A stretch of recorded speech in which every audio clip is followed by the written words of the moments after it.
ኢንትራንስ ደርሷልና ቻንሱን ለማለፍ ምን ያርጉ ብለህ ታስባለህ? ሁለት ሰብጀክት መርጠው ያጥኑና ከዛ ያልፋል። ወደ እንደዛ ያልኩት ወይ ሁለት በትክክል መልሰሻል። ጎበዝ።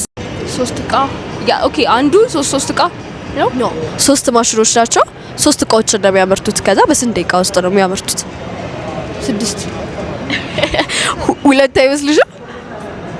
እያንዳንዱ ማሽን ሁለት ደቂቃ ይፈጃው ማለት ነው። በትክክል መልሰዋል።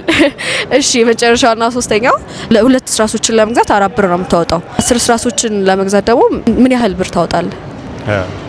20 በጣም በትክክል መልሰሻል። የግቢያው ወይም አሸላሚ ሆነሻል ከሶስቱ ላይ ስለመመለሽ። እሺ ኢንትራንስ ስንት አምጥቼ ነው ማልፈ ብለሽ ታስቢያለሽ? በጣም የሚያውቀው ገሰርኪ እንደዚህ አመጣለሁ ብለሽ እስኪ ሜቢ ከ450 በላይ ሜቢ። በጣም አሪፍ እንጠብቃለን። የምንሸልምሽ ጊቫዌ በደንብ እንደሚረዳሽ እርግጠኞች ነን። በጣም እናመሰግናለን። እኔም አመሰግናለሁ።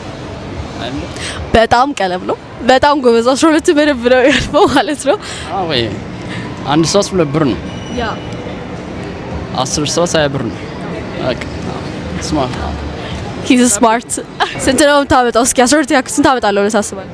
600 እኔ ራሱ በሱ እርግጠኛ እየሆንኩ ነው። እሺ የጊቫዌ ተሸላሚ ሆኗል። በጣም በትክክል መልሰሻል። የዛሬን የጊቫዌ አሸላፊ ሆነሻል። በጣም ጎበዝሽ ማለት ነው። እሺ በትክክል መልሳል ተሸላሚ ሆነሃል። የ12 ክፍሎች አሁን ኢንትራንስ ደርሷልና ቻንሱን ለማለፍ ምን ያርጉ ብለህ ታስባለህ? በጣም ትንሽ ጊዜ ነው ያላቸው። በዚህ አጭር ጊዜ ውስጥ ምን ቢያርጉ አሪፍ ነው? ምን ቢሰሩ ነው ያልፋሉ ብለህ የምታስበው? ኦልሞስት 2 ወር ምናምን በቃ እነዚህ ትንሽ ጊዜ ነው ያላቸው። አዲስ አበባ ለመግባት ካልሆነ ውጤቱ ማተር ስለማያደርግ ሁለት ሰብጀክት መርጠው ያጥኑና ከዛ ያልፋል። ወደ እንደዛ ያልኩት እሺ ሞር ኖቶችን ምናምን ያጥኑ ወይስ ጥያቄዎችን ይስሩ? ምን ላይ ቢያዘነብሉ አሪፍ ነው ብለህ ታስባለህ? ያው ማትስ ምናምን ከሆነ ጥያቄ ቢሰሩ ነው የሚሻለው። ባዮሎጂ ከሆነ ግን ከመጽሐፉ ያጥኑ። እሺ በጣም እናመሰግናለን። እኔ ራሱ በሱ እርግጠኛ እየሆንኩ ነው። እሺ የጊቫዌ ተሸላሚ ሆኗል። እሺ 12ኛ ክፍል ልክ እንዳንተ እንደዚህ በጣም ስማርት ሆነው እንዲያልፉ ምን ትመክራቸዋለህ? ኖትስ ላይ ፎከስ ያርጉ፣ ጥያቄዎችን ይስሩ ወይስ ምን ያርጉ? ምን አይነት ስትራቴጂዎችን ይጠቀሙ? እኔ የማደርገው ነገር ጥያቄ መስራት ነው። ጥያቄ መስራትና ዩዥዋሊ በቃ አስተማሪዎች ጋር ምናምን ማውራት፣ የማይገባቸውም ነገር ምናምን መጠየቅ፣ ማጥናት ነው። ይሄ እኔ እንደምለው ስፖርት ምናምን ላይ ፎከስ የሚያደርጉት እንዳለ 12ም ቢያንስ እንኳን 8% ብቻ ምናምን ስላለፈ ያለፈው አመትም አሪፍ እንዲያመጡ ጥናታቸው ላይ ፎከስ ቢያደርጉ ምናምን አሁን ይሄንን አፕሊኬሽን ራሱ ቢጠቀሙ አሪፍ ነው የሚሆነው። ሁሉ ለርኒንግ ቢጠቀሙ በጣም ነው የሚጠቅማቸው። በጣም አሪፍ ነው።